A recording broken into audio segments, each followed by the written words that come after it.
तो Israel Hamas जंग के बीच दुनिया की 3 महाशक्तियों में कोल्ड वॉर का आगाज हो चुका है। और जानते हैं, इस शीत युद्ध में सिर्फ और सिर्फ एटमी हथियारों की, न्यूक्लियर विनाशकों की नुमाइश की जा रही है। चाहे वो अमेरिका हो, महाबली रूस हो या फिर शातिर चीन, हर किसी ने अपने न्यूक्लियर विध्वंसकों को वॉर जोन में झोंकने की तैयारी कर ली है।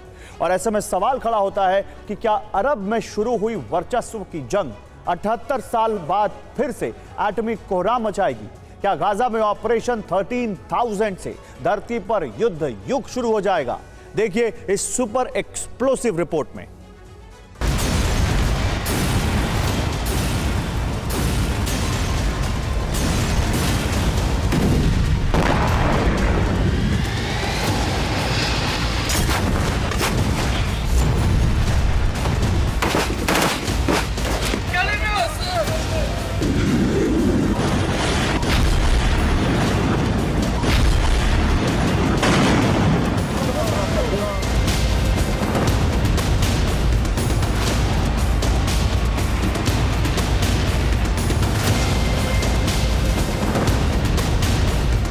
इजराइल के बारूदी प्रतिशोध ने गाजा पट्टी को तबाह कर दिया है।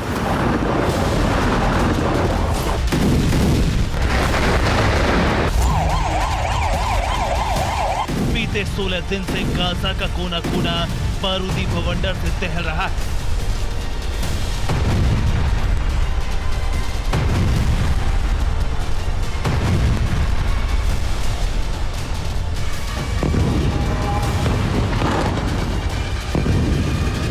इतना बम गोला बारूद बरसा है जिसकी कल्पना भर से रूह कांप जाए।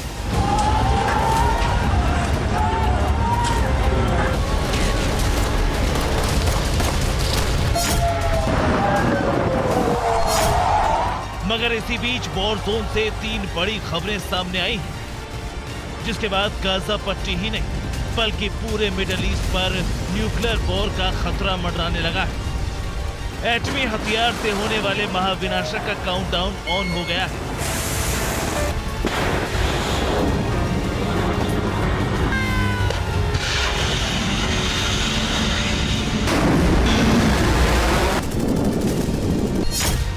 क्योंकि अमेरिका ने न्यूक्लियर वॉरहेड का टेस्ट किया, रूसी डिफेंस ने एवनगार्ड मिसाइल का टेस्ट किया,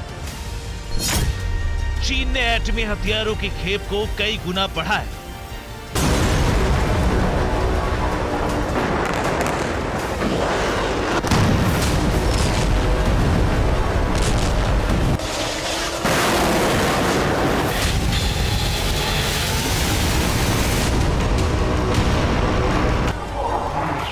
आप भी सोच रहे होंगे कि जंग तो गाजा में लड़ी जा रही है, युद्ध इजराइल और हमास के बीच छिड़ा है।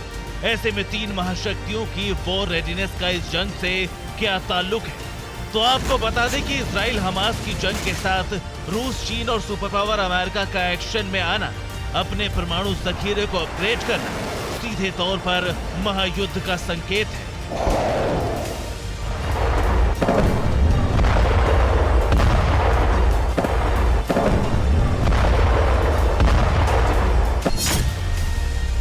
क्योंकि जंग के एक पाले में इजराइल और दूसरे पाले में हमास है। इजराइल के साथ अमेरिका की अगुवाई वाले नाटो का समर्थन है, तो वहीं फिलिस्तीनियों पर हो रहे हमलों का बहाना लेकर रूस, चीन और ईरान हमास के साथ खड़े हो गए हैं।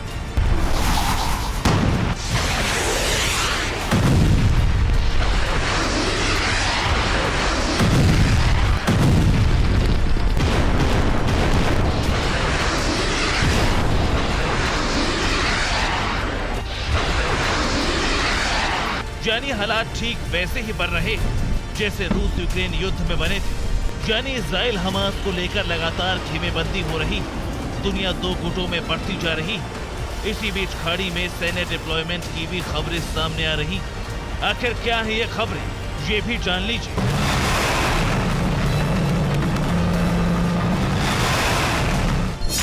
अमेरिका ने भूमध्य सागर में 10 युद्धपोतों को भेजा है, तो वहीं ब्रिटेन का जंगी बेड़ा भी भूमध्य सागर में तैनात है। चीन ने अपने 6 युद्धपोतों को मिडिल ईस्ट में भेजा है।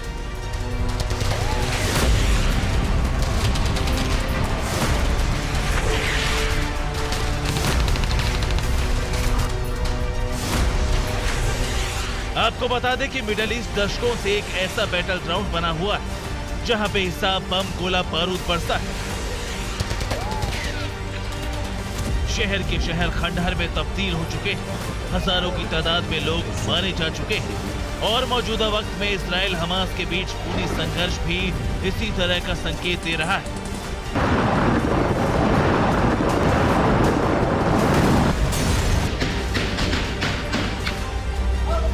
क्योंकि इजराइल और हमास को लेकर अमेरिका, रूस और चीन आमने सामने है, तो यकीनन मान ये जंग बम गोला बारूद वाली नहीं बल्कि एटम बम वाली होगी।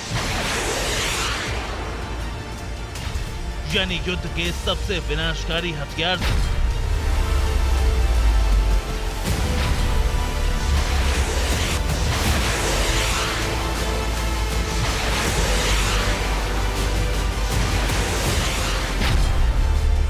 क्योंकि इस परमाणु युद्ध में दुनिया के बाकी मुल्क भी खुद को झोंक देंगे। जहां इजराइल के साथ अमेरिका खड़ा होगा, तो वहीं हमास फिलिस्तीन के साथ रूस, चीन, ईरान भी एन वेपन्स के साथ युद्ध में कूद जाएंगे, जिसका नतीजा ये कि करीब करीब दुनिया का 75% हिस्सा कब्रिस्तान बन जाएगा।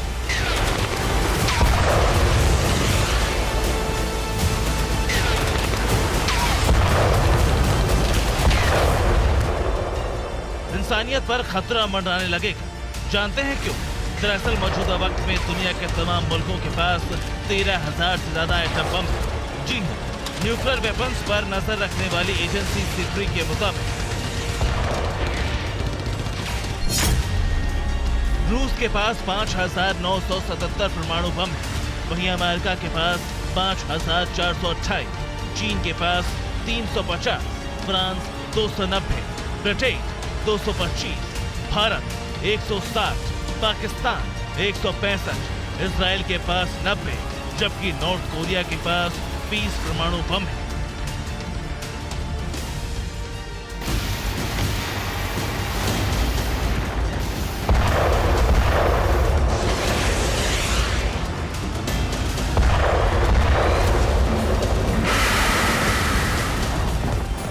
यानी परमाणु हथियारों का करीब 90% हिस्सा तो सिर्फ रूस और अमेरिका के पास है। इसके अलावा कई ऐसे भी मुल्क हैं जिनके पास इक्का दुक्का परमाणु बम या फिर एटमी हथियार है, लेकिन इसकी जानकारी सिप्री के पास नहीं है। यानी पूरी दुनिया में इस वक्त करीब 13,000 एटम बम अलग अलग कोनों में एक्टिव है, जो किसी भी वक्त पड़ सकते हैं।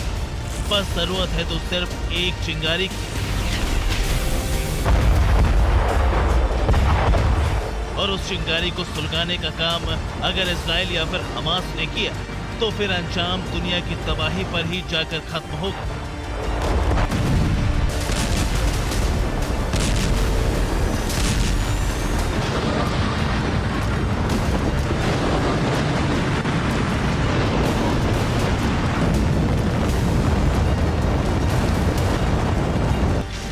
दरअसल ये आशंका इसलिए भी जताई जा रही है क्योंकि इजराइल पहले ही ऐलान कर चुका है कि जब तक गाजा से हमास का दी एंड नहीं होगा, तब तक वो गाजा पट्टी पर हमले करेगा, तबाही मचाएगा।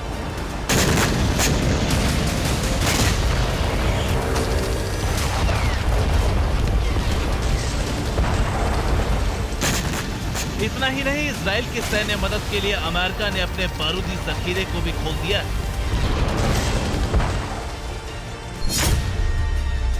पेंटागन की ताजा रिपोर्ट की माने तो इजराइल को 1,000 टन गोला बारूद भेजा जाएगा। इसके अलावा इजराइल को आर्म्ड व्हीकल भी मिलेंगे।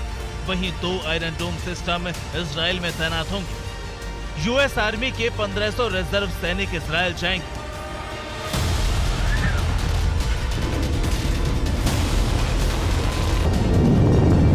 इतना ही नहीं, हाल में रूसी न्यूज एजेंसी टास ने एक अमेरिकी पत्रकार की रिपोर्ट के आधार पर यह दावा किया था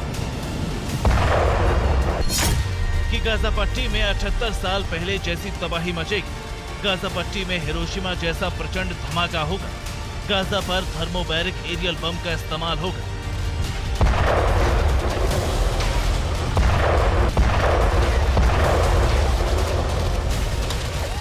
और जानते हैं इजराइल की तरफ से जिस थर्मोबैरिक एरियल बम को दागे जाने की बात हो रही है, वो एक MOAB यानी मदर ऑफ ऑल बम जिसका नाम है GBU-43B।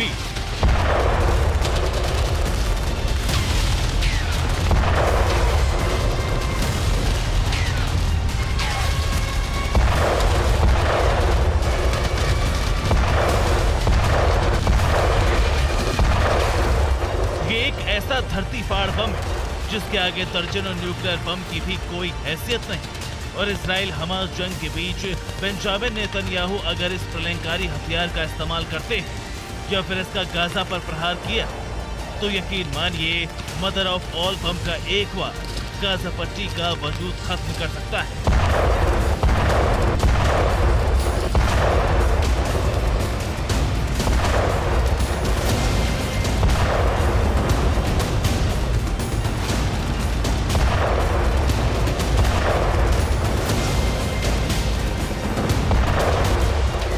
इसके इस्तेमाल से धरती कांप उठेगी, समंदर थर्रा जाएगा, सैकड़ों मील तक सिर्फ और सिर्फ तबाही और काले धुएं का गुबार उठता दिखाई देगा।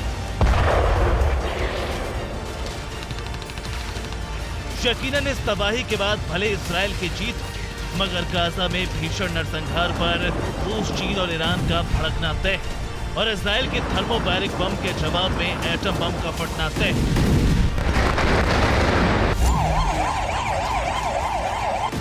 यानी गाजा क्राइसिस पहले से ज्यादा विकराल और विनाशकारी हो चुका है। किसी भी वक्त ये वॉर एटमी टर्न ले सकती है, जिसका मतलब ये कि न्यूक्लियर वेपन्स का इस्तेमाल 18 साल बाद फिर से परमाणु प्रहार।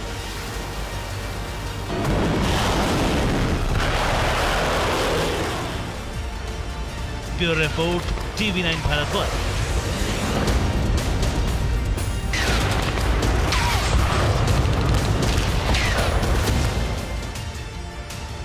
तो अगर इजराइल की मदद के लिए अमेरिका ने MOAB या फिर एटमी हथियार दिए तो यकीनन हमास या फिर फिलिस्तीन की मदद के लिए रूस, चीन और ईरान जैसे मुल्क भी वॉर जोन में परमाणु विनाशकों के साथ दस्तक दे सकते हैं। क्योंकि भले ही रूस, चीन की अदावत इजराइल से ना हो, लेकिन इजराइल के मददगार अमेरिका से दोनों मुल्कों को तनाव दशकों पुराना है। और इसी बीच खबर यह भी सामने आ रही है कि सुपर पावर अमेरिका को खौफ में लाने के लिए ड्रैगन ने न्यूक्लियर वॉर की खेप रफ्तार से बढ़ानी शुरू कर दी है। ऐसे में अगर मौजूदा दौर में न्यूक्लियर वॉर हुई तो मंजर कैसा होगा, कितना भयावह और खौफनाक होगा, आइए आपको इस रिपोर्ट में दिखाते हैं।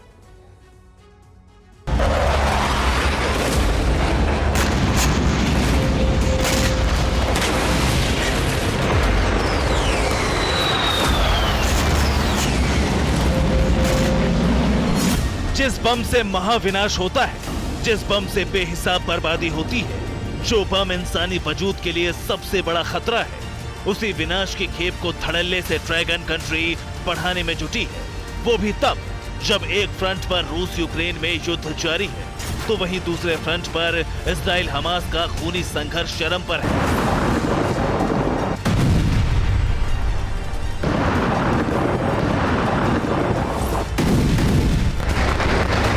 भले ही दो फ्रंट में जारी बारूदी कोहराम का ताल्लुक सीधे चीन से ना हो, मगर इस बात को भी झुटलाया नहीं जा सकता है। पर्दे के पीछे चीन रूस और हमास के साथ खड़ा है।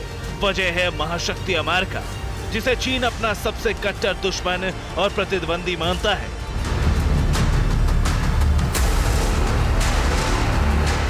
चीन का मकसद साफ है, पूरी दुनिया पर अपनी बादशाहत कायम करना, सुपर पावर की कुर्सी से अमेरिका को धकेलना। और इसके लिए चीन अपने एटमी जखीरे को लगातार अपग्रेड कर रहा है, न्यूक्लियर वॉरहेड की खेप बढ़ा रहा है।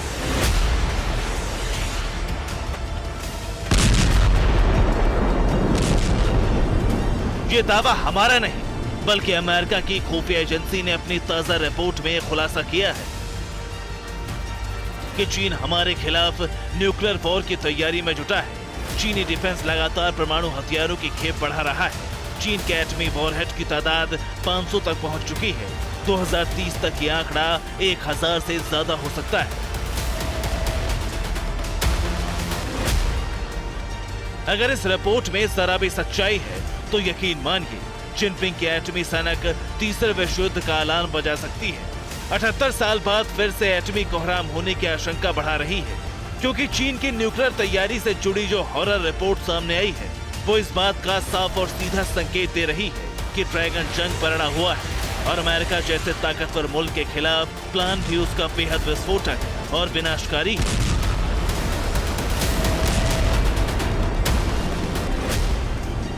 आपको बता दें कि अमेरिका और चीन के परमाणु जखीरे में जमीन आसमान का फर्क है। ऐसे में सवाल उठता है कि आखिर अमेरिका इतना खौफजदा क्यों है? क्यों चीन के बढ़ते परमाणु जखीरे को देख ड्रैगन और उनके सलाहकार के होश फाख्ता हो रहे हैं? की वजह है चीन के चोरी छुपे एटम बम की तादाद बढ़ाना, क्योंकि किसी भी एजेंसी या फिर संस्था के पास चीन के परमाणु हथियारों से जुड़ा कोई पुख्ता आंकड़ा नहीं है। इतना ही नहीं, अमेरिका ये भी दावा करता है कि ड्रैगन बीते एक दशक से लगातार न्यूक्लियर वॉरहेड बना रहा है। वो उन्हें खुफिया ठिकाने पर इकट्ठा कर रहा है। ऐसे में चीन के पास मौजूदा वक्त में कितने परमाणु बम हैं, उसका अंदाजा नहीं लगाया जा सकता।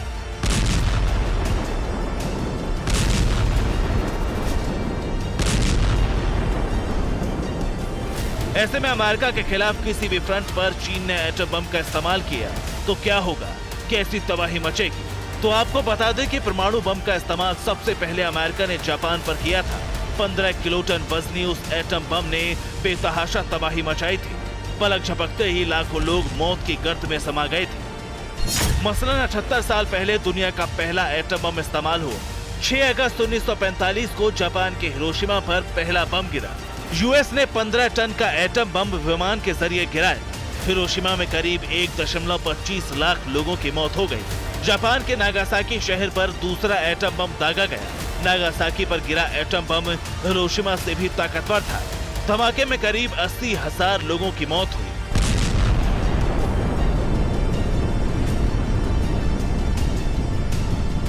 जापान में जो बम इस्तेमाल हुआ था वो एटम बम था, लेकिन आज जो न्यूक्लियर बम हैं, उनकी ताकत का अंदाजा भी नहीं लगाया जा सकता। ऐसे में अगर 13,000 एटम बम फटे तो आप इसका अंदाजा लगाइए कि तबाही का मंजर कैसा होगा, क्योंकि जब भी कोई न्यूक्लियर बम फटता है तो 10 लाख डिग्री सेल्सियस से भी ज्यादा की हीट जनरेट होती है, जो कई किलोमीटर में आने वाली चीजों को खाक कर देती है। धमाके में ऐसा प्रेशर क्रिएट होता है कि बड़ी बड़ी इमारतें ध्वस्त हो जाती हैं।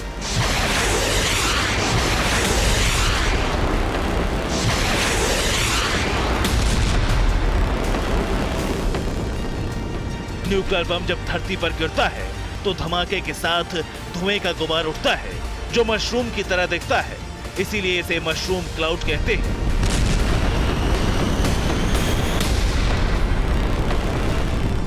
जब ये गुब्बारा फैलता है तब सैकड़ों किलोमीटर तक इसका घातक असर होता है। इसकी ऊंचाई एवरेस्ट की चोटी के बराबर हो सकती है। अगर ऐसे ही 100 बम गिरा दिए जाए तो पूरा एशिया काले धुएं के आगोश में समा जाएगा। सूरज की रोशनी ठीक से धरती पर नहीं पहुंचेगी। धरती की आधी ओजोन लेयर खत्म हो जाएगी। ओजोन लेयर खत्म होने से गंभीर बीमारियों का खतरा बढ़ जाएगा। मानसून का सिस्टम बिगड़ने से खेती तबाह हो जाएगी। जिंदा बचे लोगों के भूखे मरने की नौबत आ जाएगी। ये तबाही तब मचेगी जब न्यूक्लियर बम को जमीन पर गिराया जाएगा। अगर एयर ब्लास्ट हुआ तो मंजर और भी भयानक होगा। यानी अगर बम को हवा में फोड़ दिया गया तो तबाही और इलाका दोनों का दायरा बड़ा हो जाएगा। एयर ब्लास्ट का मतलब है हवा में ब्लास्ट होना। एयर ब्लास्ट वातावरण में हाई प्रेशर बनाता है। थर्मल रेडिएशन एयर ब्लास्ट में ज्यादा होता है। थर्मल रेडिएशन का असर 48 किलोमीटर के दायरे में होगा।